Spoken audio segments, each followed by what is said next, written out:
হাদিস শরীফে এসেছে, নবী করিম সাল্লাল্লাহু আলাইহি সাল্লাম বলেছেন, কিয়ামতের দিন মুমিনদেরকে হাশরের ময়দানে আটকে রাখা হবে।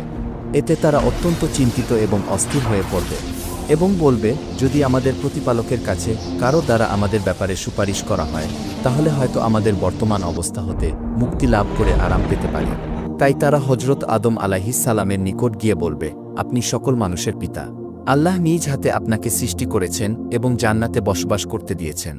ফেরেশতাদের দ্বারা আপনাকে সিজদা করিয়েছেন এবং সমস্ত জিনিসের নাম শিখিয়েছেন।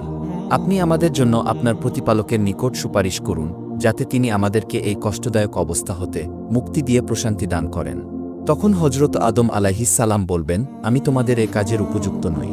তখন তিনি গন্ধম গাছ হতে ফল খাওয়ার পাপের কথা স্মরণ করবেন, যা করতে তাকে নিষেধ করা হয়েছিল।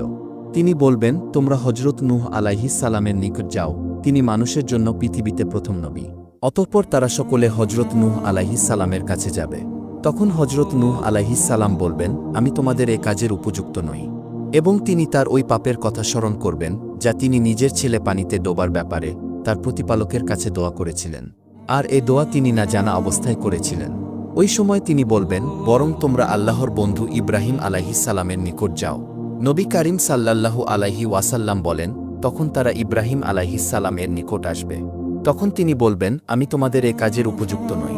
এবং তিনি তার 3টি মিথ্যা উক্তির কথা স্মরণ করবেন এবং বলবেন, তোমরা হজরত মূসা আলাইহিস সালাম এর কাছে যাও। তিনি আল্লাহর এমন এক বান্দা, যাকে আল্লাহ তাআলা তাওরাত দান করেছেন এবং তার সাথে আল্লাহ কথা বলেছেন এবং তাকে নৈকট্য দান করে রহস্যের অধিকারী করেছেন। নবী করিম সাল্লাল্লাহু আলাইহি ওয়াসাল্লাম বলেন, তখন তারা মূসা আলাইহিস সালাম এর নিকট আসবে। ওই সময় তিনি বলবেন, আমি তোমাদের এ কাজের উপযুক্ত নই। তখন তিনি একটি লোককে হত্যার গুনাহের কথা স্মরণ করবেন, যা তার হাতে ঘটেছিল। তখন তিনি বলবেন, তোমরা ঈসা আলাইহিস সালামের কাছে যাও। তিনি আল্লাহর বান্দা এবং তার রাসূল। তিনি আল্লাহর আদেশক্রমে দুনিয়াতে এসেছিলেন এবং আল্লাহর পক্ষ থেকে মায়ের পেটে জন্মলাভ করেছিলেন। নবী করিম সাল্লাল্লাহু আলাইহি ওয়াসাল্লাম বলেন, তখন তারা সকলে ঈসা আলাইহিস সালামের নিকট আসবে। তিনি বলবেন, আমি তোমাদের এ কাজের উপযুক্ত নয়, তোমরা বরং মুহাম্মদ সাল্লাল্লাহু আলাইহি ওয়াসাল্লামের নিকট যাও। তিনি আল্লাহর এমন এক বান্দা, যার আগের ও পরের গুনাহ আল্লাহ মাফ করে দিয়েছেন। রাসূলুল্লাহ সাল্লাল্লাহু আলাইহি ওয়াসাল্লাম বলেন, তারা তখন আমার কাছে আসবে। তখন আমি আমার প্রতিপালকের কাছে তার দরবারে হাজির হওয়ার অনুমতি প্রার্থনা করব। তখন আমাকে তার কাছে যাওয়ার অনুমতি দেয়া হবে। আমি যখন তাকে দেখব, তখনই তার উদ্দেশ্যে সিজদায় পড়ে যাব।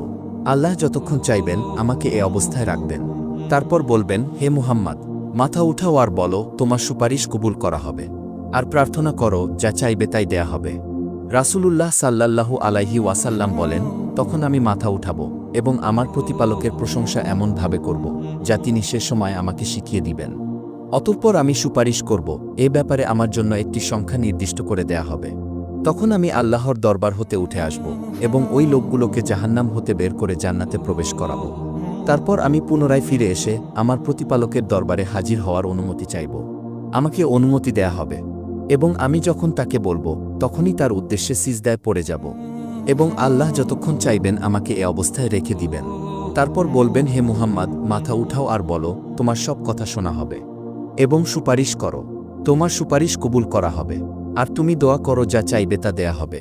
তখন আমি মাথা উঠাব এবং আমার প্রতিপালকের এমন প্রশংসা করব, যা আমাকে তখন তিনিই শিখিয়ে দিবেন। এরপর আমি শাফায়াত করব। তখন আমার জন্য লোক নির্ধারণ করা হবে। তখন আমি আমার প্রতিপালকের দরবার হতে বের হয়ে এসে নির্ধারিত লোকগুলোকে জাহান্নাম হতে বের করে জান্নাতে প্রবেশ করাব। তারপর তৃতীয়বার আমার প্রতিপালকের দরবারে উপস্থিত হওয়ার অনুমতি চাইব। আমি যখন তাকে দেখব, তখনই সিজদায় পড়ে যাব এবং আল্লাহর যতক্ষণ ইচ্ছা আমাকে এ অবস্থায় রাখবেন। তারপর বলবেন, হে মুহাম্মদ, মাথা উঠাও এবং যা বলবে তা শোনা হবে এবং সুপারিশ করো, তোমার সুপারিশ কবুল করা হবে। আর তুমি যা চাও বা চাইবে তা দেয়া হবে। রাসূলুল্লাহ বলেন, তখন আমি মাথা উঠাব এবং আমার প্রতিপালকের এমন প্রশংসা করব, যা তিনি আমাকে সে সময় শিখিয়ে দেবেন। তারপর আমি সুপারিশ করব। তখন আল্লাহ আমার জন্য কিছু লোক নির্ধারণ করবেন। তখন আমি আল্লাহর দরবার হতে বের হয়ে আসব এবং জাহান্নাম হতে তাদেরকে বের করে জান্নাতে প্রবেশ করাব। অবশেষে কুরআনে যাদের চির জাহান্নামী ঘোষণা করা হয়েছে, তারা ব্যতীত আর কেউ জাহান্নামে থাকবে না।